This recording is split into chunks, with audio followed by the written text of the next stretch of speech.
Hello everyone, welcome back to our channel. आज हम बात करेंगे यूजीसी नेट एग्ज़ाम जिनका है सब्जेक्ट होम साइंस। उसका आज हम लोग प्रीवियस ईयर क्वेश्चन और प्रैक्टिस सेट दोनों अटेम्प्ट करेंगे और इसमें जो आपका टॉपिक होगा वो होगा food science and food service management का।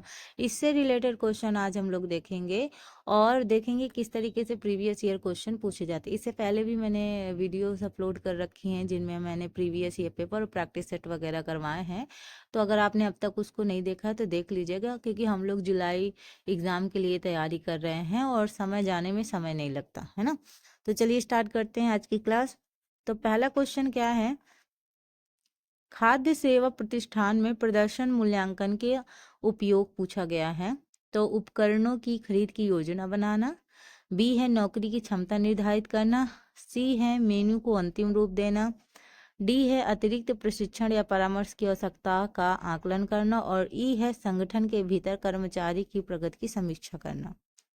अब यहाँ एक बार आप इंग्लिश में देख लेंगे, कुछ लोग को इंग्लिश में इजी तरीके से समझ में आ जाता है तो वो इसको भी देख लेंगे। अब मैं एक बात कहूँगी, जो टीजीटी पीजीटी वगैरह की भी तैयारी करते हैं जिनमें होम साइंस सब्जेक्ट आता है, आपको practice set previous year paper UGC net के देखने चाहिए।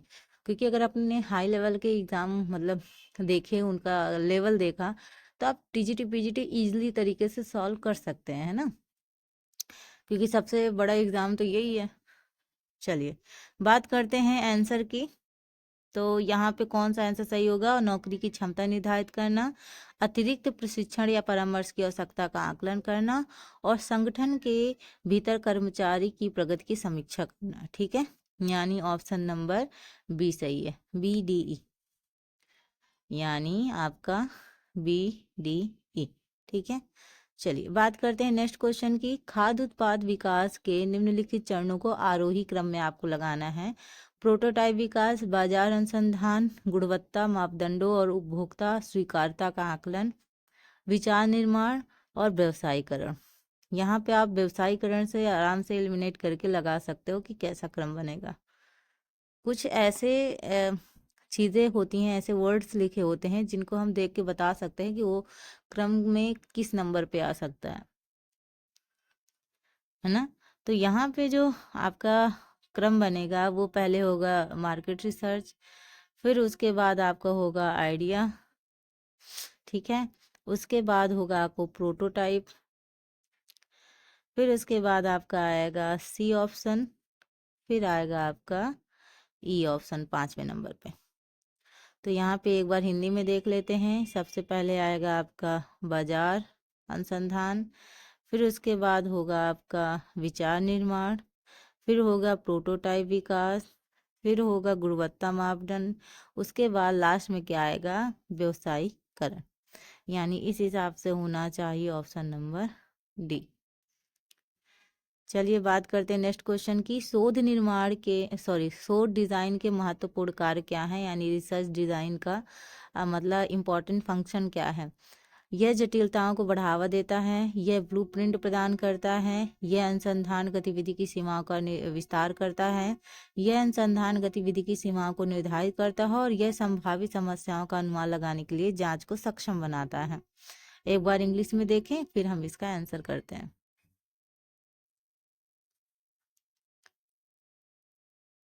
तो यहाँ पे जो आंसर होगा ये होगा ब्लूप्रिंट प्रदान करने वाला, और उसके बाद जो होगा वो होगा D, boundaries of research activity, and उसके बाद ऑप्शन नंबर ए।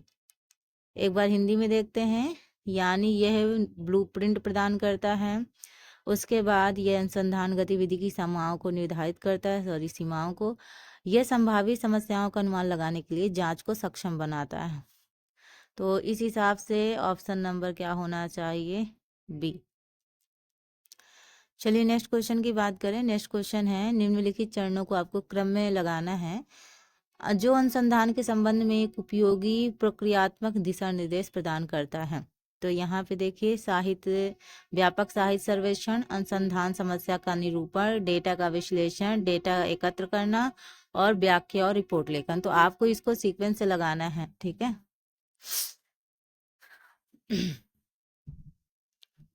चलिए तो सीक्वेंस से लगाते हैं इस क्वेश्चन को। एक ऑप्शन और रह गया, हाँ जी, अब दिख रहा है आपको।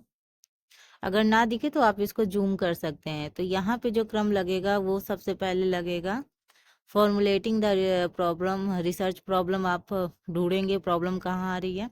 उसके बाद आप लिटरेचर सर्वे होगा। उसके बाद क्या होगा, कलेक्टिंग डाटा। कलेक्टिंग डाटा के बाद होगा आपका एनालिसिस ऑफ डाटा, मतलब विश्लेषण करेंगे आप डाटा का। एंड लास्ट में आपका रिपोर्ट राइटिंग आ जाएगा 5वें नंबर पे। आप एक बार हिंदी में देखें, यानी पहले हम अनुसंधान समस्या का क्या करेंगे, निरूपण करेंगे। इसके बाद हम क्या करेंगे, व्यापक साहित्य सर्वेक्षण। उसके बाद क्या होगा बताइए, उसके बाद डेटा एकत्र करेंगे। डेटा एकत्र करने के बाद डेटा का विश्लेषण होगा और लास्ट में क्या होगा, रिपोर्ट लेखन होगा 5वें नंबर पे। तो इस हिसाब से जो आपका ऑप्शन सही है वो ऑप्शन नंबर सी। चलिए, भोजन में इस्तेमाल किए जाने वाले प्राकृतिक रंग हैं इनट्टो, क्रोमसिन, इंडिगो कार्माइन, बिटालेन, एंथ्रोसाइनिन। तो आपको बताना है नेचुरल रंग कौन से हैं, ठीक है, जो फूड में यूज होते हैं। तो यहाँ जो ऑप्शन सही है वो है ऑप्शन नंबर ए, ठीक है, इनट्टो, उसके बाद बिटालिन और उसके बाद एंथ्रोसाइनिन। यहाँ देखिए क्या है, एंथ्रोसाइनिन, ठीक है, और आपका जो सही है बिटालिन और इनट्टो, ये आपके नेचुरल कलर है।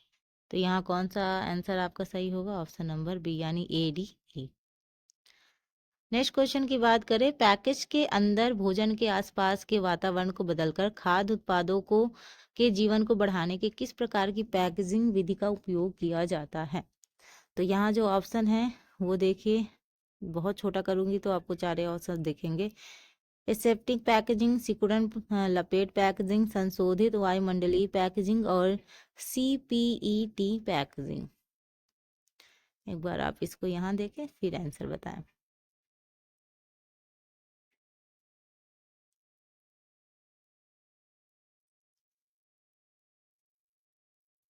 तो यहाँ जो ऑप्शन सही होगा वो होगा मॉडिफाइड, ऑप्शन नंबर सी, यानी क्या है, संशोधित वायुमंडलीय पैकेजिंग। नेक्स्ट क्वेश्चन की बात करें, हेमी सेलुलोज का गुण कौन सा है, अपचनीय और पानी में अघुलनशील, अपचनीय लेकिन पानी में घुलनशील, हाइड्रोलिसिस पर गैल्टी प्लूरोनिन एसिड और थोड़ी मात्रा में गैलेक्टोज और अर्बिनोज प्राप्त होता है, और डी ऑप्शन है कोलोनिक बैक्टीरिया द्वारा अत्यधिक किण्वित। एक बार आप इसको यहाँ इंग्लिश में देखें फिर आंसर बताएं। तो यहाँ पे जो राइट आंसर है वो ऑप्शन नंबर ए सही है, यानी अपचनीय और पानी में अघुलनशील, ठीक है। नेक्स्ट क्वेश्चन की बात करें, जब हम भोजन करते हैं तो कुछ यौगिक चयापचयी नहीं होते बल्कि वे विशेष अणु बन जाते हैं, जिन्हें क्या कहा जाता है, जीनोम, मेटाबॉलिज्म, प्रोटियोम्स, और क्या कहते हैं, इनमें से कोई नहीं। तो आपको आंसर बताना है कौन सा आंसर इसमें से सही होगा। लगातार प्रैक्टिस करने के लिए और थ्योरीज वगैरह पढ़ने के लिए आप मेरे चैनल से जुड़ सकते हैं। आपको मैं धीरे धीरे करके, क्योंकि मैं अकेली हूँ जो हर चीज़ PDF भी बनाना रहता है, वीडियोस भी अपलोड करने रहते हैं, हर चीज़ करना रहता है। तो अभी मेरा भी स्टार्टिंग ही है, धीरे धीरे चीज़ें और बेहतर होंगी और बेहतर चीज़ें आपको प्रोवाइड होंगी। तो अगर आप लगातार जुड़े रहेंगे, मुझे मोटिवेट करेंगे, तो मैं आपके लिए डबल ट्रिपल मेहनत करने के लिए रेडी हूँ। और ये मैं बोल नहीं रही हूँ, ये मैं कर भी रही हूँ, आप देख भी रहे हो। तो इस वजह से क्या है कि आप अगर लगातार जुड़े रहोगे, देखते रहोगे, तो मुझे भी अच्छा लगेगा। चलिए इसकी बात करते हैं। तो इसका जो राइट आंसर है वो है ऑप्शन नंबर बी, मेटाबोलिज्म। यहाँ पे ऑप्शन नंबर जो है बी, मेटाबोलिज्म। नेक्स्ट क्वेश्चन की बात करें, यहाँ पे आपको मैचिंग करना है टाइप्स ऑफ रिसर्च एंड उनकी meaning. Action research, applied research, experimental research और हिस्टोरिकल रिसर्च। ये क्वेश्चन आप मतलब लिख के ले लो कि ये ऐसे क्वेश्चन तो कंपलसरी ही आने हैं, तो ऐसे क्वेश्चन हम क्यों छोड़ें, है ना।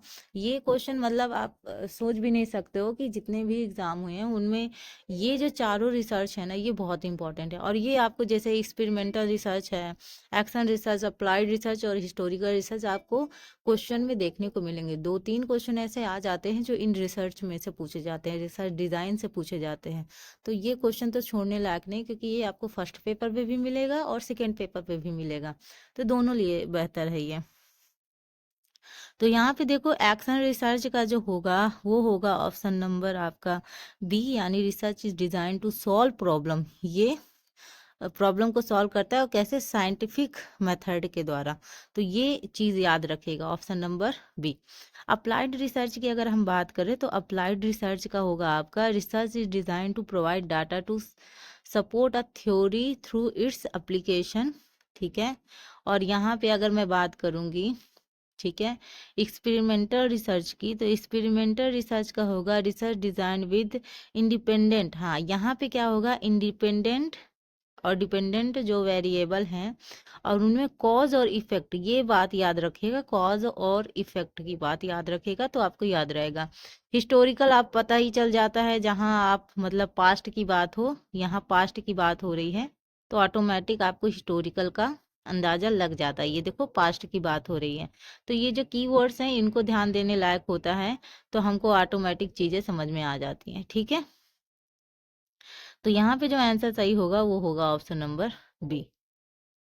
चलिए नेक्स्ट क्वेश्चन की बात करें कि क्रोनोजेनिक तरल पदार्थों में से किस तरलीकृत यानी द्रवीकृत गैस का क्वथनांक अत्यंत कम है? फ्रियान, तरल नाइट्रोजन, तरल कार्बन डाइऑक्साइड या तरल हीलियम। ठीक है, ये रहा आपका क्वेश्चन। तो यहाँ पे जो आपका आंसर सही है वो लिक्विड हीलियम है, यानी तरल हीलियम। ठीक है, यहाँ आपका राइट आंसर है तरल हीलियम। चलिए नेक्स्ट क्वेश्चन की बात करें, कौन सा खाद्य योजक एक पृथक्करण के रूप में कार्य करता है और ऑक्सीडेटिव विकृतता को रोककर प्रसंस्कृत खाद्य पदार्थों में वसा और तेलों की स्थिरता में सुधार भी करता है? Propyl gallate, calcium disodium EDTA, potassium sorbate और लेसिथिन। ठीक है, ये रहा आपका इंग्लिश में।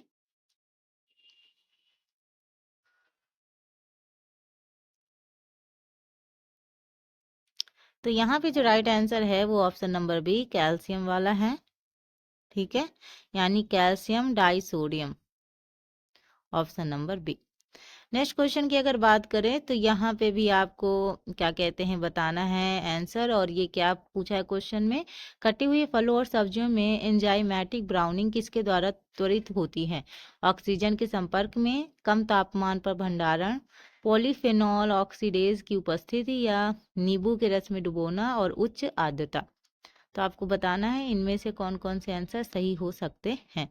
जैसे कोई भी फल वगैरह काटते हो आप घर पे भी इसका परीक्षण कर ही लो। सेब वगैरह काटते हो, थोड़ी देर रखते हो तो उसका कलर ही चेंज हो जाता है, फिर लगता है कि ये खाने लायक ही नहीं बचा, मतलब भूरा भूरा सा हो जाता है, ब्राउन ब्राउन कलर का। तो ये किसकी वजह से हो जाता है वो आपको बताना है। तो यहाँ पे जो आपका राइट आंसर है वो है ऑप्शन नंबर ए, ऑक्सीजन की वजह से। ठीक है, और यहाँ पे आपका है option number 3 and option number 5, high उसकी वजह से हो जाता है। ठीक है, हाई आर्द्रता की वजह से, उच्च आर्द्रता की वजह से, पॉलीफेनॉल ऑक्सीडेज की उपस्थिति में और ऑक्सीजन के संपर्क में। तो ये 1, 3, 5 आंसर सही है। 1, 3, 5 किधर है? 1, 3, 5। नेक्स्ट क्वेश्चन की बात करें तो नेक्स्ट क्वेश्चन है, मसालों में एंटीऑक्सीडेंट गुण पाए जाते हैं? दालचीनी, काली मिर्च, जीरा, हल्दी या लौंग में। किन किन में पाया जाता है ये गुण?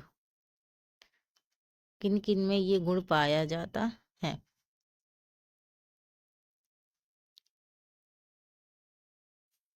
तो यहाँ जो राइट आंसर है वो है ए, डी एंड ई। आपका देखो हल्दी में भी होता है, और आपका क्या कहते हैं दालचीनी में भी होता है, और आपका किस में होता है? लॉन्ग में भी होता है। ADE, ADE कहाँ है? ऑप्शन नंबर डी में। नेक्स्ट क्वेश्चन की बात करें तो रोटी बनाने के चरणों का आपको क्रम लगाना है। जब आप रोटी बनाते हो तो कौन कौन सी प्रक्रिया शुरू से लेकर लास्ट तक होती है वो आपको बताना है। किण्वन, सामग्री मिलाना, बेकिंग, प्रूफिंग, गूंथना और कूलिंग। ठीक है, तो आप रोटी बनाते हो लेकिन फिर भी आप ऐसे वर्ड हैं कि आपको लगेगा कि हाँ पहले कौन आएगा बाद में कौन आएगा, जबकि हम रोटी रोज बनाते हैं, हमको पता है पहले पहले प्रक्रिया कौन सी होती है। फिर भी जब एग्जाम में क्वेश्चन आता है ना तब भी हम गलत कर ही आते हैं। तो यहाँ पे चलो राइट आंसर की बात करें तो यहाँ पे स्टार्टिंग में पहले क्या होगा? स्टार्टिंग में होगा क्या होगा, चलिए बात करते हैं। सामग्री मिलाना। ठीक है, सामग्री मिलाने के बाद हम क्या करेंगे? गूंथना। गूंथने के बाद क्या होगा? किण्वन होगा। किण्वन के बाद क्या होगा? प्रूफिंग होगा। प्रूफिंग के बाद क्या होगा? बेकिंग होगा। और बेकिंग के बाद क्या होगा? कूलिंग होगा। ठीक है, ये आपका क्रम बनेगा। तो इस हिसाब से जो आपका राइट आंसर होगा वो होगा ऑप्शन नंबर एक। वन वन वन नहीं, ए। चलिए, भोजन और पानी में जल संदूषण के संकेतक के रूप में सबसे अधिक इस्तेमाल की जाने वाली सूक्ष्म जीवी इकाई है इशरिकिया कोली, लिस्टेरिया, ठीक है, स्टाफिलोकोकस ऑरियस और बैसिलस SPP। ठीक है, ये आपके चारों ऑप्शन है। एक बार आप इसको इंग्लिश में देख लें फिर आप आंसर बताएं।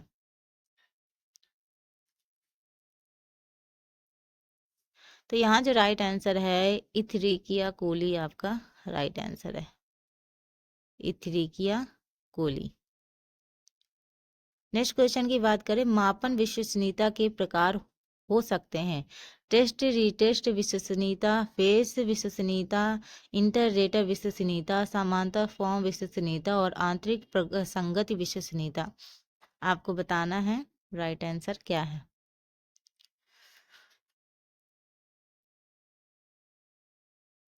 तो इसका जो राइट आंसर है वो है आपका AC।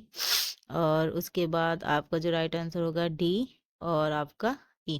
बी ऑप्शन फेस वाला गलत है। तो यहाँ हिंदी में भी देख लें, बी ऑप्शन गलत है, बाकी सब सही है। ठीक है, तो ACD एंड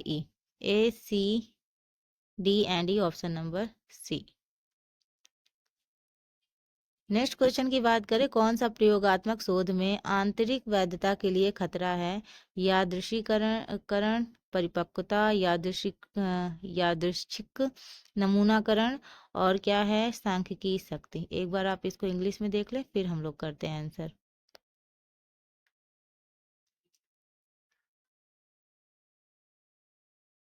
तो यहाँ जो राइट आंसर है वो मेच्योरिटी है, यानी परिपक्वता है, मेच्योरिटी।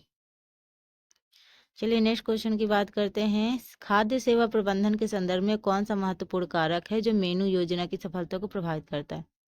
उपकरण की उपलब्धता, ग्राहकों की प्रक्रिया, सामग्री की मौसमी उपलब्धता, खाद्य लागत विश्लेषण।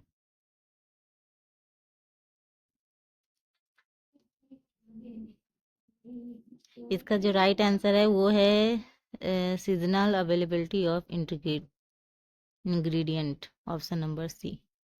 नेक्स्ट क्वेश्चन है, अंडों के संबंध में खाना पकाने के दौरान रासायनिक गुण के रूप में निम्नलिखित में से कौन सा pH स्तर से मुख्य रूप से प्रभावित होता है?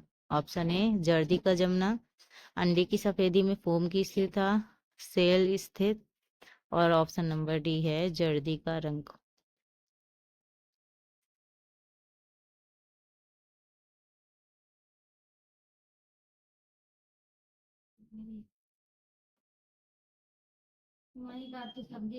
ऑप्शन नंबर इसका B सही है, अंडे की सफेदी।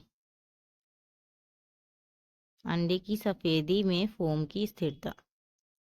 नेक्स्ट क्वेश्चन देखते हैं, कौन सा वह प्राथमिक कारक है जो खाद्य प्रणालियों में इमल्सन को डिस्ट्रिपलाइजेशन करता है? तो ये ऑप्शन है, देखिए फिर बताइए आंसर क्या होगा।